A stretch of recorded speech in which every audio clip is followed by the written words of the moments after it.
देखो क्वेश्चन में क्या बोला है,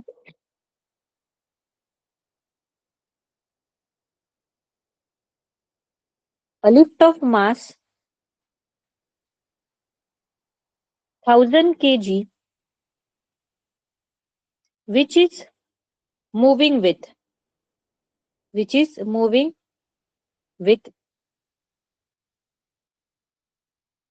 acceleration of 1 meter per second square in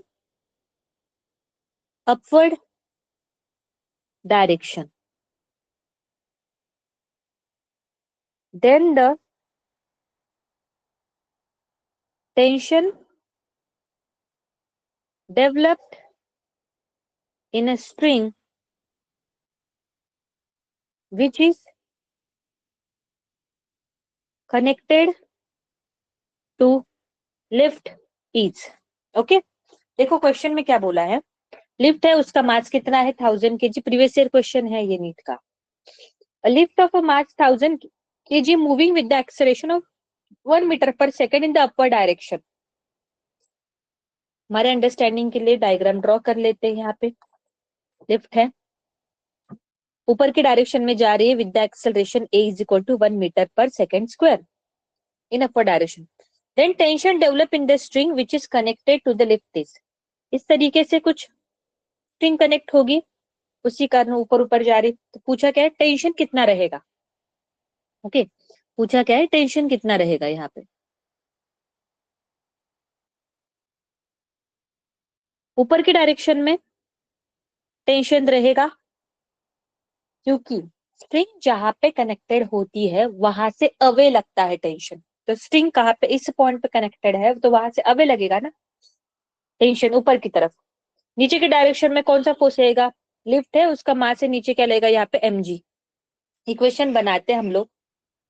हमारा इक्वेशन क्या है, force is equal to mass into acceleration. पूरे चैप्टर में एक ही फॉर्मूला यूज हो रहा है, force is equal to mass into acceleration.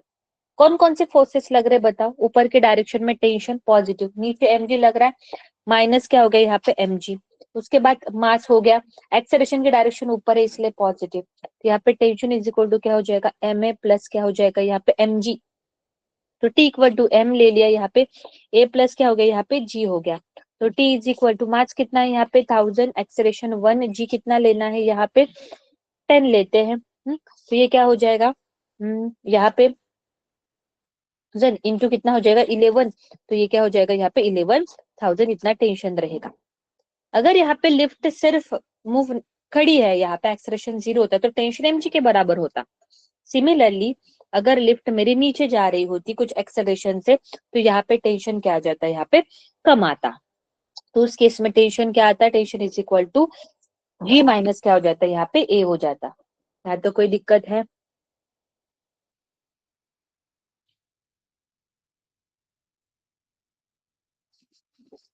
Ten हमने लिया है. ओके, क्वेश्चन में बोला है कि जी कितना लेना है, हमें 10 लेना है. ओके, आगे बढ़ते हैं. अगला क्वेश्चन देखो, अगले क्वेश्चन में क्या बोला है, क्वेश्चन साथ में सुनते जाओ. A man weighs 80 kg. He stands on a weighing scale in a lift which is moving upwards with a uniform acceleration of 5 meter per second square. What will be the reading on the scale? What would be the reading on scale? देखो man का wait कितना है, उसका मास कितना है, यहाँ पे 80 kg है. Okay. He standing on the weighing machine in the lift and lift is moving upward with the uniform acceleration 5 metre per second square. Similar question पूछा गया है, देखो ऊपर वाला. उसके नेक्स्ट ईयर ही ये क्वेश्चन कोई पूछा गया, तो कंसेप्ट तो सेम ही है. तो क्या बोला उन्होंने, lift is moving with the acceleration 5 metre per second square in upper direction. What will be the reading on the scale. उसका वेट चेंज होगा क्या, यस उसका वेट चेंज होगा. लिफ्ट स्टेशनरी है, होगी मतलब एक्सेलरेशन 0 है, तो उसका जो एक्चुअल वेट है वही दिखेगा, रीडिंग स्केल वही दिखाएगी. अगर लिफ्ट ऊपर जाएगी तो उसका वेट क्या होगा, बढ़ेगा. लिफ्ट नीचे जाएगी तो उसका वेट क्या है, कम होगा, रीडिंग कम दिखाएगा. तो कितना, तो ये तो तय हो गया कि ऊपर जा रहा है.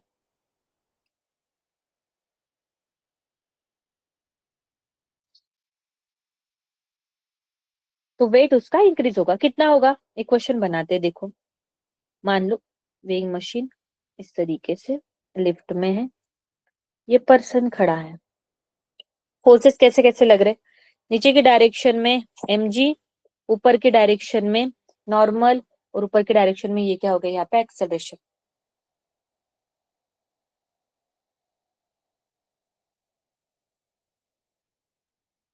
वेइंग मशीन क्या मेजर करती है, वेइंग मशीन मेजर्स नॉर्मल.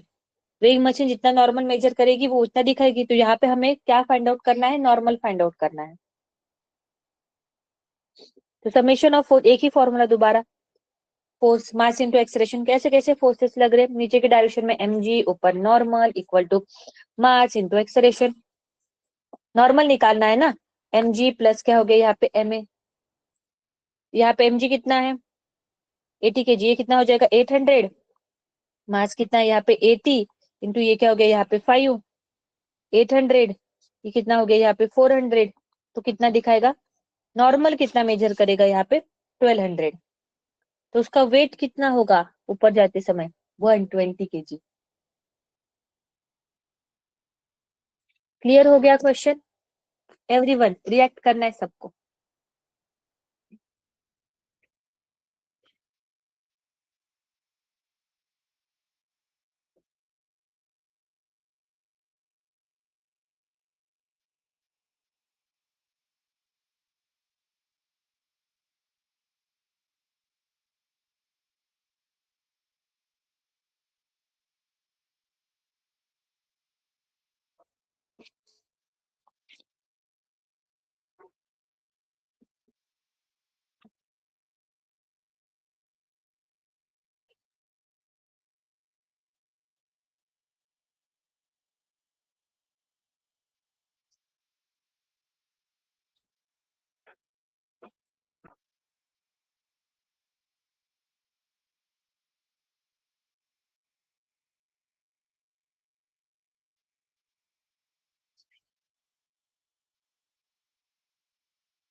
चलो अगले क्वेश्चन की तरफ जाते हैं।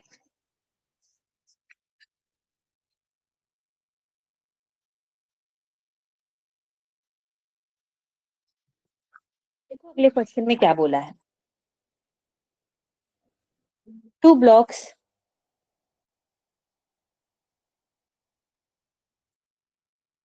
A and B of masses 3m m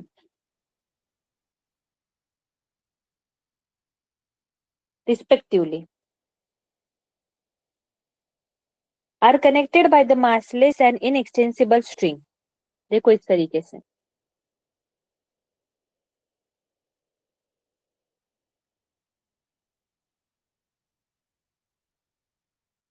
A और यहाँ पे B, इसका मास कितना है यहाँ पे 3m और इसका मास कितना है m। आगे क्या बोला है, the whole system is suspended by the massless spring as shown in the figure। Spring लगा इस तरीके से इक्विलिब्रियम कंडीशन में है। ओके यहाँ पे the magnitude of acceleration of A and B immediately after the string is cut are respectively। मतलब क्या बोला है कि जैसे ही हम स्ट्रिंग को क्या करते हैं, कट करते हैं। क्या बोला है, किसको कट करना है, स्ट्रिंग। स्ट्रिंग यहाँ पे दो चीज है, यहाँ पे स्प्रिंग भी है और यहाँ पे स्ट्रिंग भी है। हमें किसको कट करना है, स्ट्रिंग को कट करना है। ठीक है, स्ट्रिंग को जस्ट कट करने के बाद ये जो ए ब्लॉक है और बी ब्लॉक है उनका एक्सेलरेशन जो है वो कितना रहेगा, हमें क्या करना है, फाइंड आउट करना है। ठीक है, फिर जस्ट कट करने के बाद फोर्सेस कैसे एक्ट करेंगे वो देखते हैं। पहले तो यहाँ पे स्प्रिंग फोर्स फिगर आउट करना पड़ेगा कि स्प्रिंग फोर्स कितना है। स्प्रिंग फोर्स जो है उसकी डायरेक्शन किस तरफ रहेगी, स्प्रिंग फोर्स की डायरेक्शन इस तरफ रहेगी, वो निकालना पड़ेगा हमें स्प्रिंग फोर्स। स्प्रिंग फोर्स कैसे निकालेंगे, ये ए है, ऊपर की तरफ स्प्रिंग फोर्स कितना रहेगा के एक्स, नीचे की तरफ क्या है यहाँ पे 3mg। ओके, और नीचे की तरफ और क्या लगेगा, टेंशन। यहाँ पे क्या लगेगा बताओ, टेंशन। यहाँ पे क्या लगेगा, टेंशन। नीचे क्या लगेगा यहाँ पे 3mg, नीचे क्या लगेगा यहाँ पे बताओ mg। तो kx कितना हो गया, kx किसके बराबर हो गया, 3mg प्लस टेंशन के बराबर, और टेंशन किसके बराबर है, mg के बराबर। तो यहाँ पे 3mg प्लस mg मतलब kx मतलब स्प्रिंग फोर्स किसके बराबर हो गया, 4mg के बराबर स्प्रिंग फोर्स लगेगा। देखो as soon as we cut this, हमने ये कट कर दिया। कट करने के बाद क्या होगा, ये जो ए ब्लॉक है ना ये ऊपर जाएगा। ओके, ये जो ए ब्लॉक है ना ये कैसे जाएगा, यहाँ पे कट किया ना,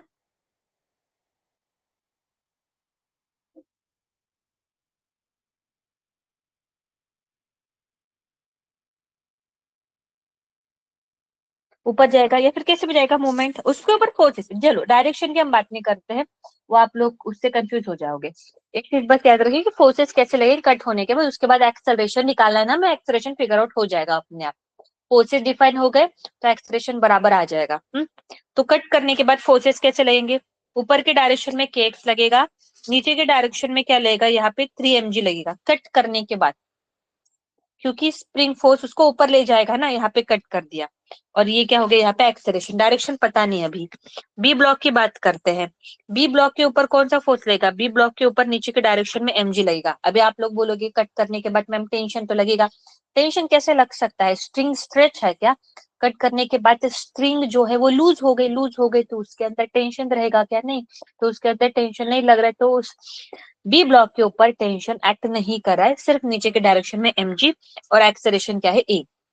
तो इसका और इसका इक्वेशन बनाते हैं, summation of force is equal to mass into acceleration. कैसे बनेगा, kx minus 3mg equal to क्या हो गया, मास कितना है यहाँ पे बताओ, मास है यहाँ पे 3ma। kx की वैल्यू अभी हमने निकाली ताजा ताजा, कितनी आई थी 4mg माइनस कितना 3mg इक्वल टू कितना 3ma। तो ये कितना हो जाएगा यहाँ पे mg इक्वल टू कितना 3m। इसमें से क्या कट हो जाएगा, यहाँ पे a और a क्या हो गया, यहाँ पे कट हो गया। तो एक्सेलरेशन कितना आ गया यहाँ पे, g बाय क्या हो गया यहाँ पे 3 आ गया। ओके आगे बात करते हैं इसका कैसे आ जाएगा, वही summation of force is equal to mass into acceleration. तो क्या आ जाएगा यहाँ पे, that is equal to force कितना है यहाँ पे, force that is minus M G equal to कितना हो गया एम ए, एम और एम एक्सेलरेशन कितना आ जाएगा माइनस जी। इसको सॉल्व भी किया तो भी समझ में आ रहा है, कट होने के बाद जो है बी ब्लॉक का तो फ्री फॉल ही हो रहा है, तो नीचे जा रहा है वो। ओके समझ में आ गई चीजें, ओके गैवी आपको समझ में आ गया, वेरी गुड। बाकी लोग, बाकी लोग बताओ समझ में आया क्या।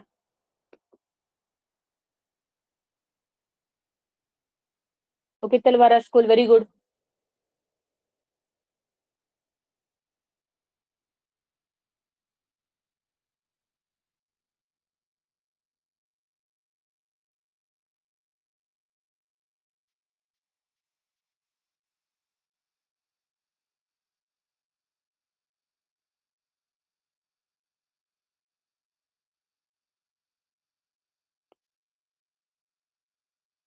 ओके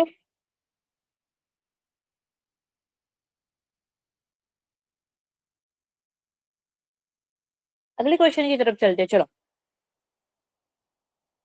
क्या बोला है क्वेश्चन में।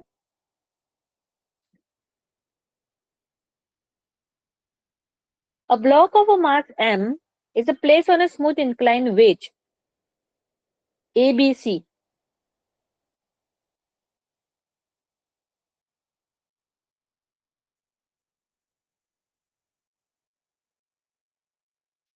ओके इस तरीके से ए बी सी क्या दिया है, एंगल ऑफ इंक्लिनेशन कितना दिया यहाँ पे थीटा। उसके बाद क्या बोला है, as shown in the figure, figure draw ही कर रही हूँ मैं साथ में। The wedge is given an acceleration of a towards right. उसके ऊपर एम मास है रखा हुआ, वो ड्रॉ कर लिया। वेज को एक्सेलरेशन कितना दिया है, वेज को एक्सेलरेशन दिया है यहाँ पे ए इस डायरेक्शन में towards right. The relation between A and theta for the block to remain stationary on the wedge is, हमें क्या बताना है, relation between A and theta for the block to remain stationary on the wedge is. देखो क्या हुआ, अगर ये veg move नहीं करेगा, स्टेशनरी है और उसके ऊपर एम मास हमने रख दिया, और ये जो हमारा सरफेस है ये कैसा है, स्मूथ है, सरफेस कैसा है हमारा यहाँ पे स्मूथ है, तो ये जो वेज है, ये जो वेज है वो क्या करेगा, स्लाइड करेगा, वो क्या करेगा यहाँ पे स्लाइड करेगा, नीचे आ जाएगा। वो अभी हम क्या करें, इस वेज को मूव करें पूरे एक्सेलरेशन से, तो कितना एक्सेलरेशन से मूव करेंगे कि ये एम ब्लॉक जो है वो नीचे नहीं गिरेगा। पॉसिबल है क्या नीचे नहीं गिरना, यस पॉसिबल है, क्योंकि वहां पे सुडो फोर्स एक्ट करेगा, सुडो फोर्स जो है उसके कारण एम मास का ब्लॉक जो है वो नीचे स्लाइड नहीं करेगा। तो ये सुडो ब्लॉक, सुडो फोर्स है वो किस तरीके से लगेगा, इस डायरेक्शन में लगेगा हमारा सुडो फोर्स। सुडो फोर्स कैसे लगता है, opposite to the direction of क्या होता है यहाँ पे मोशन, इस तरीके से हमारा क्या लगता है सुडो फोर्स। ओके तो उन्होंने थीटा और एक्सेलरेशन के बीच का रिलेशन पूछा है, चलो समझते हैं यहाँ पे क्या करेंगे। यहाँ पे ये हो गया हमारा एम मास का ब्लॉक, फोर्सेस कैसे लगेंगे बताओ, नीचे के डायरेक्शन में लगेगा एम जी, इस डायरेक्शन में लगेगा नॉर्मल, ये वेज का एंगल थीटा था तो ये वाला भी एंगल क्या हो गया यहाँ पे थीटा, और सुडो फोर्स जो है, सुडो फोर्स कैसे एक्ट करेगा, सुडो फोर्स एक्ट करेगा इस तरीके से, सुडो फोर्स की वैल्यू क्या होती है मास इनटू एक्सेलरेशन। रिजोल्व कर लेते हैं, किसको रिजोल्व करे बताओ, नॉर्मल को रिजोल्व कर लेते हैं। अगर मैं नॉर्मल को रिजोल्व करूंगी यहाँ पे, अगर मैं नॉर्मल को रिजोल्व करूंगी तो एक कंपोनेंट ऐसा और एक कंपोनेंट ऐसा, ये थीटा तो ये भी क्या हो गया थीटा, तो ये component N cos of theta और ये कंपोनेंट क्या हो गया यहाँ पे एन साइन थीटा। तो यहाँ पे ब्लॉक मूव नहीं करा है, ब्लॉक वैसे का वैसा है, इसका मतलब उसके हॉरिजेंटल फोर्सेस भी बैलेंस हो रहे हैं और वर्टिकल फोर्सेस भी क्या हो रहे हैं, बैलेंस हो रहे हैं। हॉरिजेंटल फोर्सेस कौन सा है, एम ए और एन कॉस थीटा, और वर्टिकल फोर्सेस जो है वो कौन सा है, एम जी और, अरे अरे रुको एक मिनट, हॉरिजेंटल फोर्स कौन सा है, एम ए और एन साइन थीटा बैलेंस हो रहा है, और vertical forces N cos theta और एम जी क्या हो रहा है, यहाँ पे बैलेंस हो रहा है। लिख लेते हैं, क्या हो जाएगा, यहाँ पे एम ए इक्वल टू क्या हो जाएगा, एन साइन थीटा, ओके, उसके बाद N cos theta equal to क्या हो गया यहाँ पे एम जी, ठीक से लिखते M G equal to N cos theta. हमें थीटा और एक्सेलरेशन के बीच का रिलेशन पूछा है, रेशियो ले लेते हैं, 1/2 कर लेते हैं, तो ये क्या हो जाएगा, एम ए अपॉन क्या हो जाएगा यहाँ पे M G is equal to N sine theta upon N cos theta. क्या कट हो जाएगा इसमें से, एन और एन कट हो गया, एम और एम क्या हो गया यहाँ पे कट हो गया, तो ये क्या हो जाएगा, ए बाई जी इक्वल टू क्या हो जाएगा यहाँ पे tan थीटा। तो एक्सेलरेशन इक्वल टू कितना आ गया यहाँ पे, जी tan थीटा। इतना एक्सेलरेशन से उसको मूव करना पड़ेगा। ओके, समझ में आई कि चीजें एवरीवन, चलो बताओ।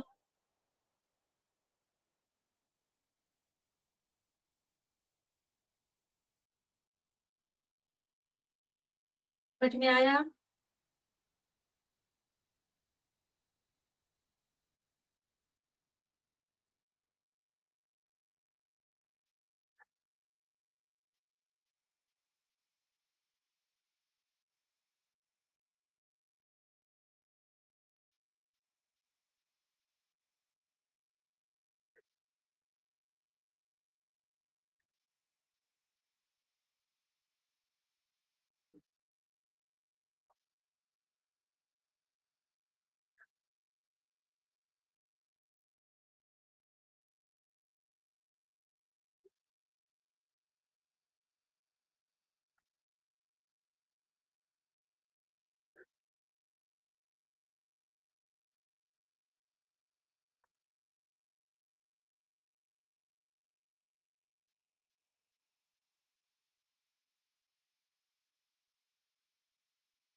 Okay,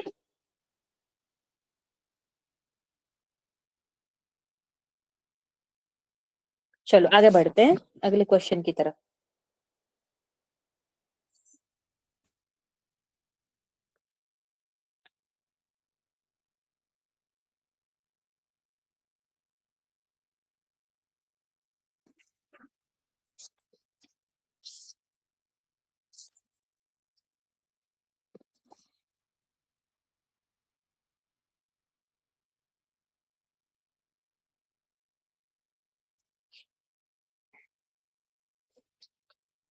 Two bodies of mass 4 kg and 6 kg are tied to end of the massless stream. Stream pass over the pulley. देखो, कोई नहीं, सिंपल सा क्वेश्चन है और आप लोगों को करना है। ओके, और चैट बॉक्स में मुझे आंसर डालो उसका करके। ये वाला क्वेश्चन तो आना ही चाहिए आप लोगों को। ये 4 kg है,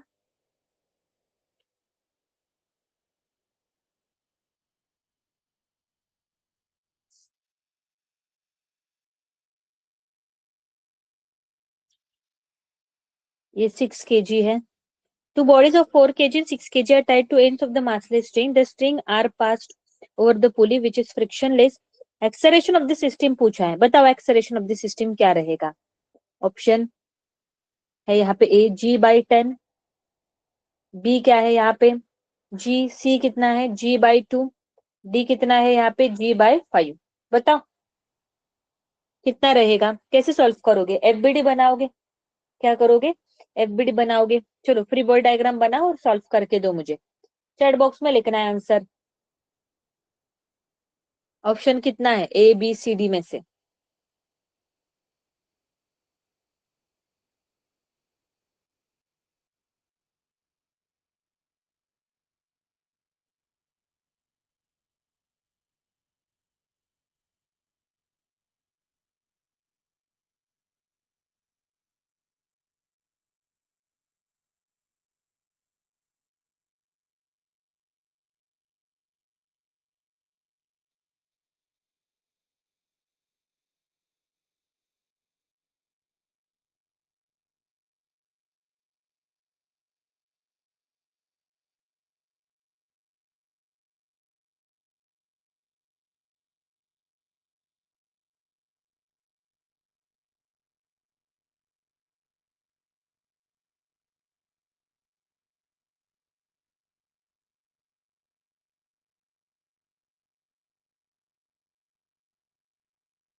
हो गया तलवारा स्कूल, ओके।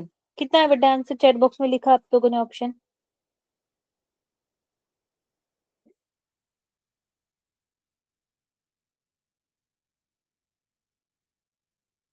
कैसे सॉल्व करोगे, एफपीडी बनाओगे यहाँ पे। टेंशन नीचे की डायरेक्शन में 4G, टेंशन नीचे की डायरेक्शन में क्या हो जाएगा यहाँ पे 6G। हमें ये पता है सिस्टम कैसे मूव करेगी, ऐसे ही मूव करेगी। ये हाई ज्यादा वेट है तो नीचे एक्सेलरेशन, ऊपर क्या रहेगा एक्सेलरेशन। इक्वेशन बनाओ, t-4G इक्वल टू क्या हो जाएगा 4a, और इसका इक्वेशन t-6G इक्वल टू क्या हो गया -6a। सॉल्व करो, t इक्वल टू क्या लिख सकते हो 6G, ठीक है। क्या लिख सकते हो यहाँ पे 6G, प्लस हो जाएगा माइनस कितना हो जाएगा यहाँ पे 6 ये हो जाएगा, तो t की वैल्यू इसमें पुट कर दो। ये क्या हो जाएगा यहाँ पे 6G -6a -4G equal to क्या हो गया यहाँ पे 4a। तो इसको 2G इक्वल टू क्या हो जाएगा, दैट इज 10a। तो यहाँ पे एक्सलेरेशन इक्वल टू क्या हो जाएगा 2G/10 इक्वल टू एक्सलेरेशन कितना हो जाएगा यहाँ पे G/5। एक्सलेरेशन कितना हो जाएगा यहाँ पे G/5, that is option number क्या आ जाएगा यहाँ पे डी आ जाएगा। Okay, all clear everyone. दो तीन लोग ही हैं अभी, बाकी लोगों ने लेफ्ट कर दिया।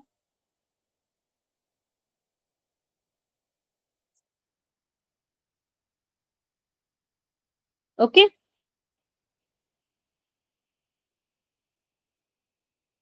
ठीक है, मिलते हैं अगले लेक्चर में। फ्रिक्शन वर्क पावर एनर्जी जो है वो रिवाइज करके आना आप लोग। ओके।